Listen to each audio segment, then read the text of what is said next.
information, and Tom's here. Yeah. And you're all welcome to help.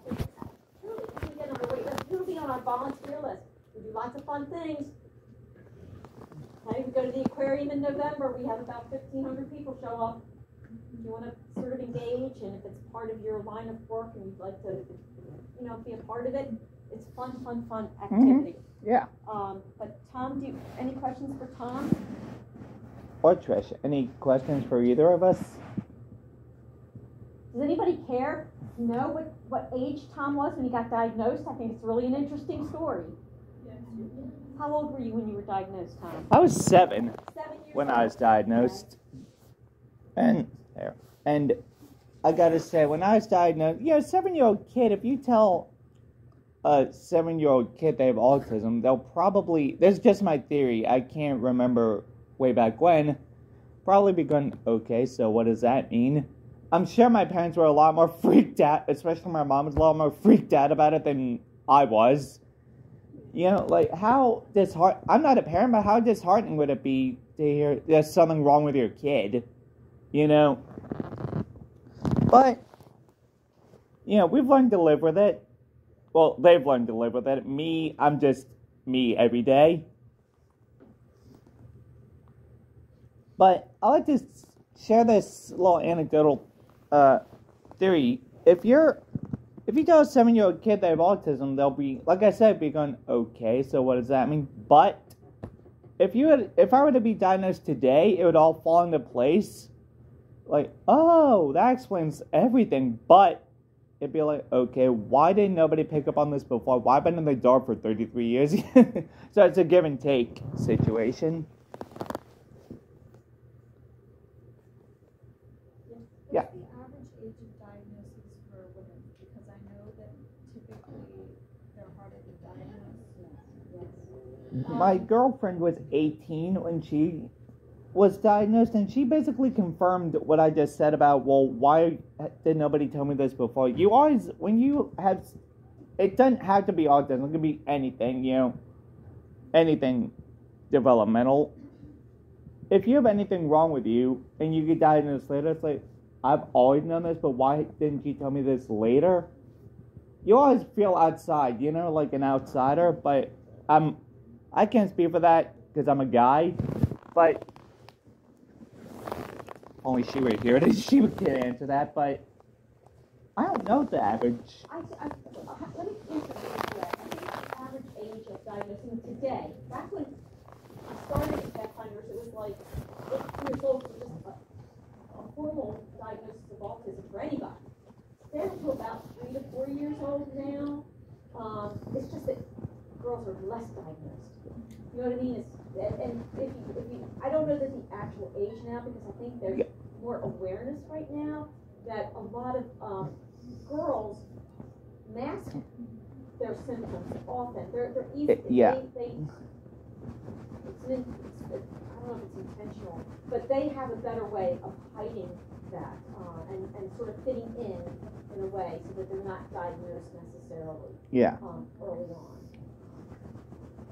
And there's a It's a different question, but you can. Yeah. I was just wondering if there was specific tests that you can do to help you diagnose someone with autism, or is it just more your side? It's all observational. Yeah.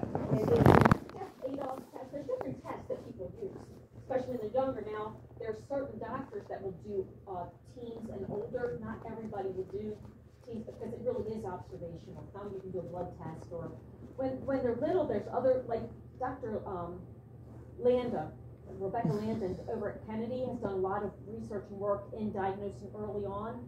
She's on our website. We have a really neat video that she did about how a baby would sit up and their head a certain way. That's it's some studies that she's done. Very interesting stuff. But there's no physical test. Yeah, I've done presentations with Rebecca Landa, and I gotta say, she is if you want medical, don't come to us, go to Dr. Landa, you know what I mean? She's She's done great work. She has. Yeah. My mom's a speech pathologist, and she works with kids, specifically young kids, and she sees a lot lot of kids with autism. Yeah. And I think she said to me one day that when she was like elementary school age, then none of this would, like any of the stuff that she does now wouldn't happen. And it's really interesting because it makes you think that there are a lot more people out there that have autism that aren't like in the statistics because they. Oh yeah, for sure. Right, right. I mean, look at like even like the 90s when I was a kid, autism wasn't, and it was a thing obviously, but it wasn't as in the public eye as it is today. You know, if you said autism or developmental disability in the 90s or late 80s, I'm sure people would go, "Oh, Rain Man." You know, I would love, and the 2.21% of adults with autism, I would love to hear people, like, and this is adults 18 and over, I would love to hear people from, like, my parents' generation.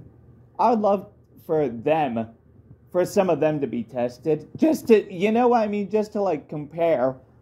I'll tell you that, we have that helpline. I don't know if I told you, we have a resource center helpline. Yeah. Not a hotline, people call us all the time for all kinds of supports, looking for a provider, looking, you know, they just found out about a diagnosis, but we also get a lot of calls from people looking to be diagnosed. A lot of adults call us. Yeah. And we have certain providers that are better at doing that than others. We have information on why to diagnose, maybe why you don't need to be diagnosed. I mean, there's lots of, we don't recommend or endorse anything. Yeah. We just provide people information to be thoughtful about what they are looking for. Sometimes an adult will come to us to be diagnosed because they presume there might be programming to help them. And honestly, in the state of Maryland, the Developmental Disabilities Administration, if you're not deemed eligible by the age of 22, you can't get support services. However, with that being said, I do know that on a case-by-case basis, because people that are like 40 or 50 now didn't have the opportunity to be diagnosed. So they will, on a case-by-case basis, look at people and go through the process with them. And not everybody can get the support, but they do have the consideration of that we just weren't diagnosing people back then. Yeah.